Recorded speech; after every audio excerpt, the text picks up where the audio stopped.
If you're thinking about moving to Australia, then let me save you some headaches, because honestly, there are some things that no one is going to tell you. The mistakes I made, the money I wasted, and the surprises that hit me like a lorry.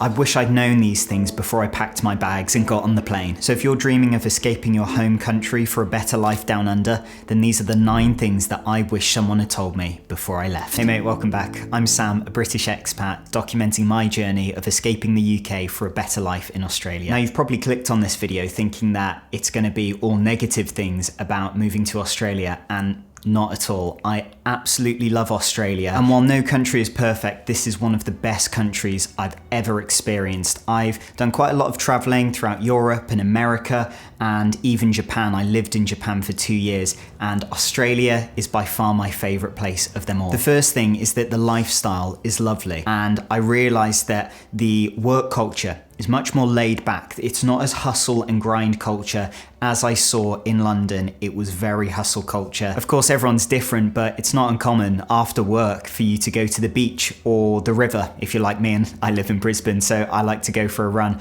along the river, and it's just lovely. The Aussies are very aware of how good the weather is here, so they're out walking their dogs, cycling, having picnics. Also, if you work a retail or hospitality job, often you get double time pay on holidays, which is really nice. In the UK, some places might still do this, but I worked for a supermarket chain. They did it when I was 16 years old, and then by the time I was 19 years old, they had completely cut that. I don't know what it's like in the corporate industry in Australia, so maybe you can help people out in the comments below. Brunch culture here is amazing. Coffee is incredible and much cheaper than the UK. I've personally found people seem happier and friendlier. People stop for a chat. Aussies have a great sense of humor, and they love a bit of sarcasm and irony, which is great because so do we Brits. I've seen my productivity, creative inspiration, overall happiness and mental well-being completely skyrocket since moving here. People will tell you, oh, Australia's not going to solve all your problems. And while it's true, it's going to solve quite a few of them if you're really unhappy in somewhere like the UK. So my best advice to you would be to embrace this lovely laid-back culture here in Australia when you come here. It's almost like Australia is here to support you to achieve your goals, but without stressing yourself out. That's how I feel. Number 2 is the coffee and food scene will blow your mind. Once you start drinking the coffee here, once you start eating the food here, you'll realize how not very good our coffee and some of our food is in the UK. Look, I'm not going to slander UK food like some people do. One of the main reasons why I love British food is because we're so multicultural. Our national dish, I believe, is the chicken tikka masala, which is awesome. But coffee here is infinitely better. As soon as you have a coffee here, you will not be going to Costa or Starbucks again, I guarantee you. As soon as you go out for brunch here and you have their avocado on toast, it's just like completely elevated depending on which cafe you go. Everything that you put in your mouth in Australia tastes better. That sounded weird. Number 3 is the cost of living is higher than you think. I've found, personally, the cost of living to be cheaper than where I was living in the UK. And I still stand by that, but there are some cities here, especially if you're young and you want to go to the cool cities like Sydney and Melbourne, that are going to be very expensive. I personally find eating out to be cheaper, but my rent is almost the same, just slightly less than what I was paying in London, and Brisbane isn't in as high of a demand as London is. So there's a few things that are going to surprise you when it comes to cost of living. I found that when I buy things on Amazon, they're often much cheaper when I bought actually the exact same thing as in the UK. Number 4 is it's very difficult to get permanent residency here. Now, never say never, but there are certain reasons why you might not be eligible to get permanent residency here. And if you are eligible to get permanent residency here, you'll find that it will probably cost you quite a lot of money, and you'll also have to do a lot of paperwork. I know because I've been there. To add to this, you'll probably need to save up for quite a while back in your home country, and even if you're visiting for a holiday, you need to make sure that you've got a tourist visa, an eligible tourist visa, and you need to make sure you apply for that before you even get on the plane here, because they're not going to let you pass border control if you don't have an eligible visa. visa. Side note, make sure when you're filling out the card they give you on the plane, do you have like any fruit or veg or medications and stuff that you haven't declared? Just be completely honest. That's what they say. Just be completely honest, because if they catch you, right, taking something in that you shouldn't, you're gonna get in a lot of trouble. And trust me, you don't want to get on the wrong side of them, because they can put restrictions on when you can enter the country again, and you definitely don't want to get a permanent ban. So you want to be respectful. So you want to go onto the Australian government website. It's super easy to find on Google,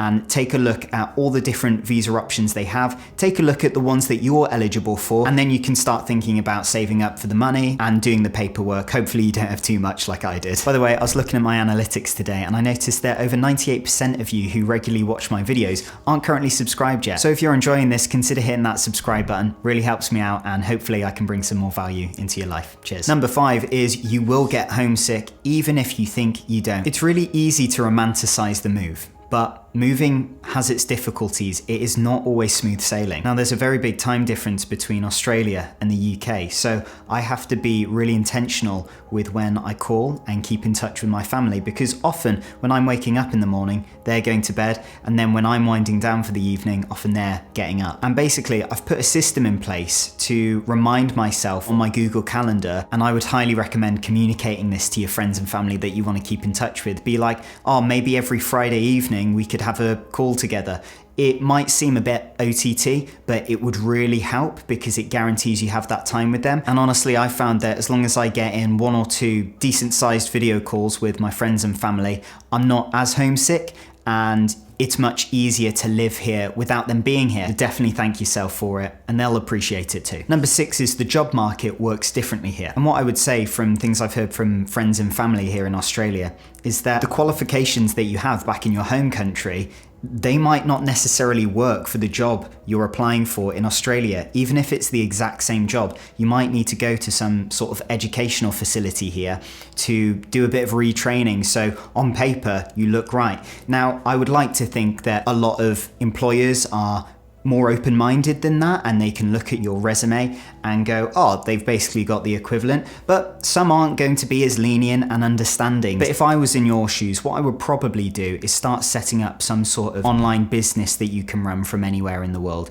That's why I decided to go down the route of freelance video editing, and it's meant that I haven't had to dive headfirst into the job market here in Australia, which can often be quite stressful. But one thing I would say, just double check on your visa, and maybe with a professional if you are legally able to do this, because you don't want to be doing anything that goes against your visa conditions. Number 7 is that making friends here takes more effort than you'd expect. But the stereotype with Australians is that they're super friendly, they're super laid back, and while this is true, it doesn't mean it's going to be necessarily smooth sailing at making lots of friends. In order to actually make a real connection with some mates here, you need to put yourself out there. You need to start going to communities and venues where the sorts of people you want to become friends with are hanging out. Now, the good news is this is really easy to do because Australia is a really social country. There's lots of really cool venues like surf clubs and sports clubs. Even some of the pubs and bars here can be a really cool place to make new friends. And if you go to one of the popular cities here, there's going to be so many events and clubs specifically for you, whatever it is that you're going to absolutely thrive in, and it shouldn't be a problem making friends. Number 8 is that the weather extremes are a real adjustment. Especially if you're British like me, you're going to find it quite difficult in the hotter cities. If you're in a lot of Queensland, it's going to be very, very hot. And even Melbourne and Sydney can also get very hot in the summer. This heat isn't just whinge-worthy hot, it's dangerously hot. Skin cancer is a super common thing in Australia because the UV index is so high,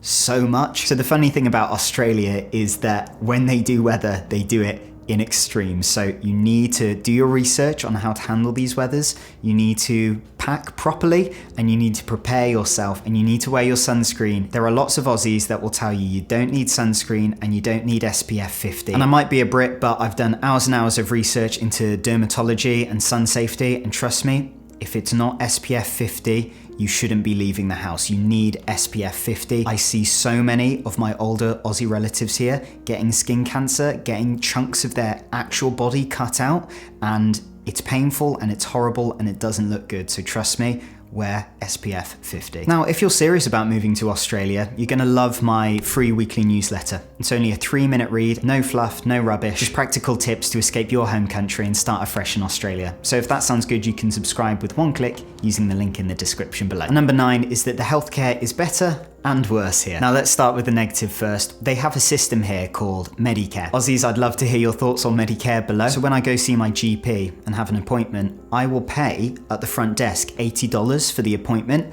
and then I will get a rebate, which is about $45. That was a massive surprise to me as a British person coming from a free healthcare system. Look, if you make a decent salary, it's not going to affect you. You know, you're not going to really care that much about paying for your doctor's appointments. But let's talk about the positive now, and that's, I found personally in my suburb of Brisbane that it's super easy for me to get a doctor's appointment same day. And look, I know there's a lot of doctor clinics dotted around Australia and the UK where you can't do that, and you're waiting absolutely weeks or even months to get a doctor's appointment, and that absolutely sucks. I've been in that position myself when I was living in a tiny coastal town back in the UK to study my degree. But in my personal experience in Brisbane, I found it to be super easy to not only sign up for a new GP, but to also get an appointment. So that's a pretty cool thing. Now look, Australia isn't perfect, no worries, but if you know what to expect, it could be one of the best decisions of your life. Apart from the odd negative, I only have good things to say about this place, and I do not regret not even for a single second moving here. Apart from marrying my wife, it's been the best decision I've ever made. But if you're actually considering moving here, then the next thing you need to hear are my 10 completely honest reasons why you should move to Australia. But don't click away yet. If you want to keep in touch with me and my content, then hit the subscribe button and turn the bell on.